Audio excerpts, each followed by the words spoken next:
In the bustling financial hubs of London, where the chatter of traders and the clicking of keyboards once reverberated with a sense of boundless optimism, a subtle shift has been unfolding.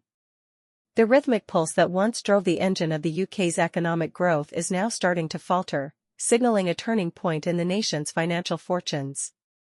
As I stroll through the streets of the city, the air is thick with a palpable sense of uncertainty. The once reliable steady stream of job vacancies has begun to slow, with a 12,000 drop in the latest quarter, marking the 23rd consecutive decline. The ceaseless hum of activity that defined this financial metropolis has given way to a more tentative tone, as both employers and employees grapple with the implications of a weakening labor market. Yet, amid this shifting landscape, a glimmer of hope emerges.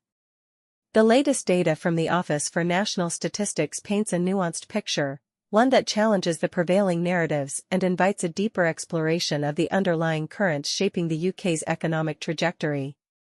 Unemployment, a closely watched barometer of the nation's economic health, has risen to 4.4% in the 3 months through April, the highest level in more than 2.5 years. This unexpected uptick has sent shockwaves through the corridors of power, as policymakers at the Bank of England carefully navigate the delicate balance between containing inflation and fostering job growth. But the story does not end there.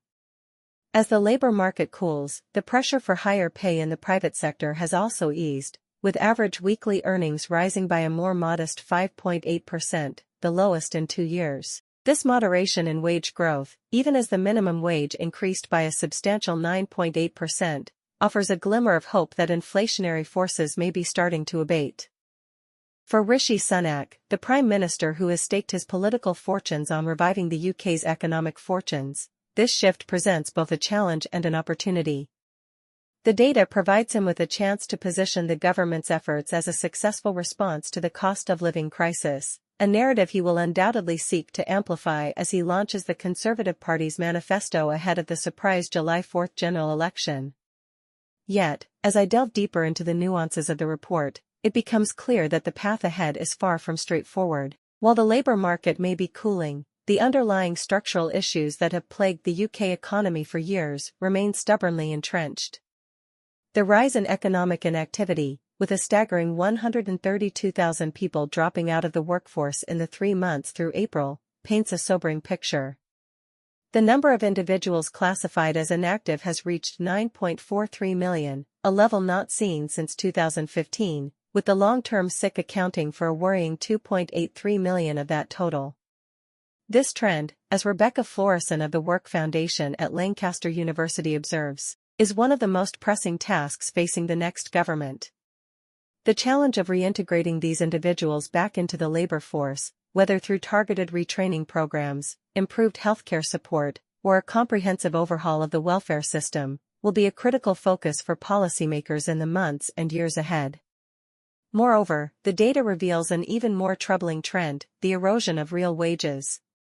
Despite the headline figures showing strong nominal wage growth, the reality is that the average Briton is still struggling to keep up with the rising cost of living. Stephen Evans, the chief executive of the Learning and Work Institute, puts it bluntly: average earnings are rising in real terms as inflation falls, but are a staggering £12,000 per year below what they'd be on pre-financial crisis trends. This stark observation underscores the depth of the economic challenge facing the UK. The cost of living crisis, which has dominated the headlines and political discourse, is not merely a temporary setback, but a symptom of a deeper malaise that has its roots in the aftermath of the 2008 financial crisis. The road to recovery, it seems, will be arduous and fraught with obstacles.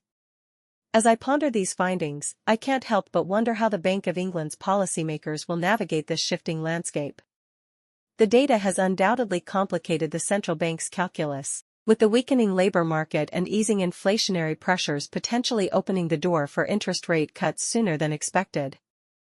Yet, the decision-makers at the Bank of England appear to be treading cautiously. The cancellation of all public appearances and speeches by rate-setters during the election campaign has left investors and analysts grasping for clues about the central bank's next move. The blackout, as it were, has only added to the sense of uncertainty that permeates the financial markets. Tomasz Wielodek, the chief European economist at T. Rowe Price, sums up the dilemma succinctly: a rapidly weakening labor market is a strong signal to cut bank rate.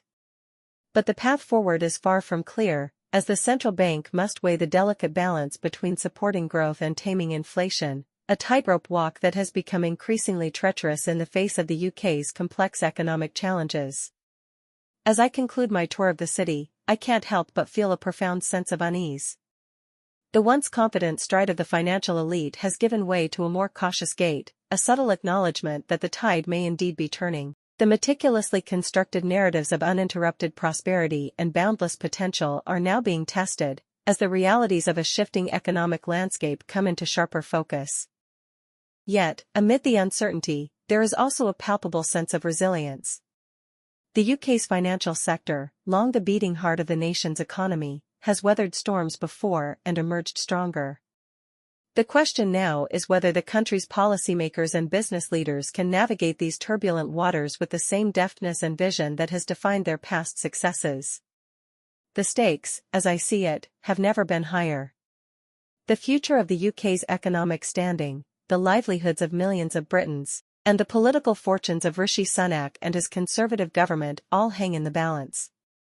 As the waves of change continue to crash against the shores of this island nation, the path forward remains shrouded in a growing fog of complexity and uncertainty. One thing, however, is clear: the tide is turning, and the UK must be prepared to adapt and evolve in the face of this shifting economic landscape.